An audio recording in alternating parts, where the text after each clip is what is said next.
This segment sponsored by Foster Financial.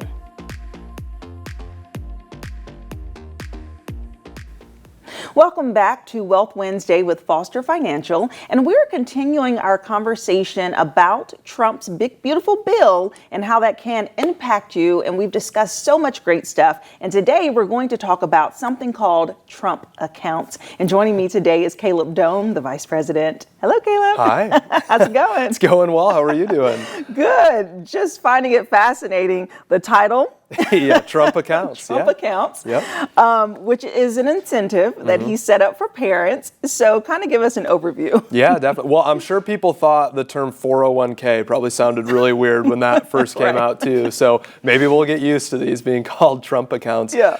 Essentially, these are tax advantaged saving and investment accounts that can get opened up for children. Okay. And so one of the biggest things is that, at least under current legislation, if there's a child born between 2025 and 2028, they would be eligible to receive a $1,000 contribution from the federal government into the Trump account. And then parents can additionally kind of add to the account. But essentially it's a way to get started on saving and investing very early, before a kid even has an income or anything like that. Yeah. They might have some money set aside for them. So are there eligibility rules for people receiving this? Yeah, so there's a lot that's still pretty vague in the legislation right now. So I think there's going to be a lot more rules to kind of come out to determine, where are these accounts actually going to reside? How are parents going to contribute to it? What actually are the tax advantages of them? But I think kind of the biggest thing, at least as a financial advisor, that we focus on here is the ability of the accounts to have that compounding interest that we talk about. One of the biggest things that we preach to a lot of our clients, or just prospective clients in general, is that the earlier you can start saving, the better. Right. Usually the money that you save for retirement, a lot of people don't start doing that until maybe 30 years old or 25 years old. But the money that you're saving typically in the first 10 to 15 years of your working career is more impactful on the amount of money that you have saved at the end than the money that you save for like the last 20 years of your working career. So like saving between 30 and 40 is more impactful than saving from 40 to 60, just because that money has a lot more time to grow and compound and double, as the market is growing. So being able to start as early as, age 1 or 0 if you're just born, that money has a lot of time to grow in the market, and so that's really exciting to see. And I think a good thing about it is that it encourages parents to save, right? If you already have that Kickstarter. Right. But I just have so many questions about it.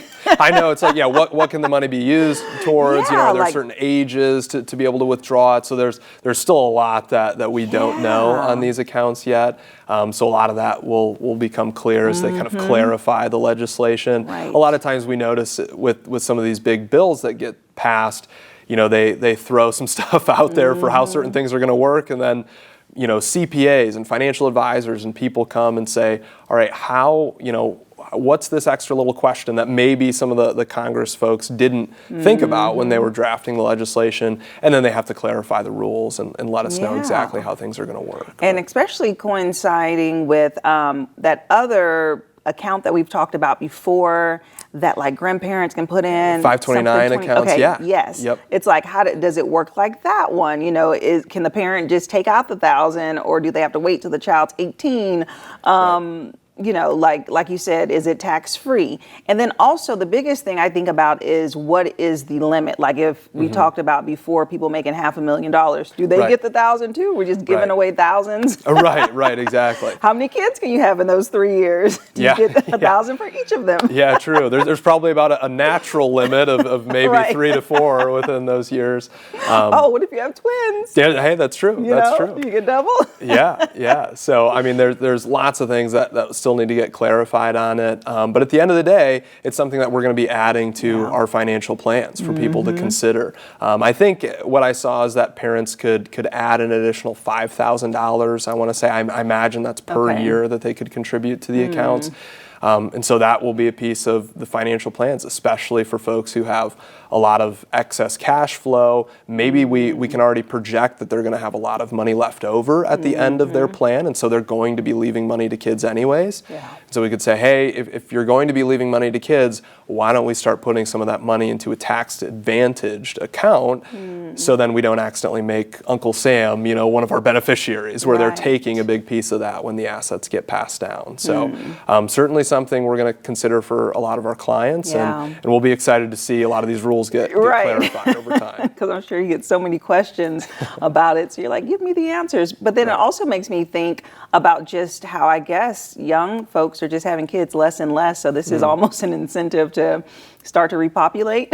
Well, that's certainly true. We have like the child tax credit too, where you get a certain tax credit every single year for your children. But the Social Security system, is kind of built on a growing population, Yeah. and so this is one thing that could possibly bolster that if people have more kids. I guess I don't personally know anybody who's on the fence about having the kid, and they say, hey, that $1,000 that pushes me over the edge. But Right. but who knows? I'm sure there's people out there. So That's too funny. All right. Well, thank you so much, Caleb. yeah, thank you. And if you would like more information about Foster Financial, we'll have their website and their phone number listed below. You can contact them to get more information, and I look forward to seeing you after the break. This segment sponsored by Foster Financial.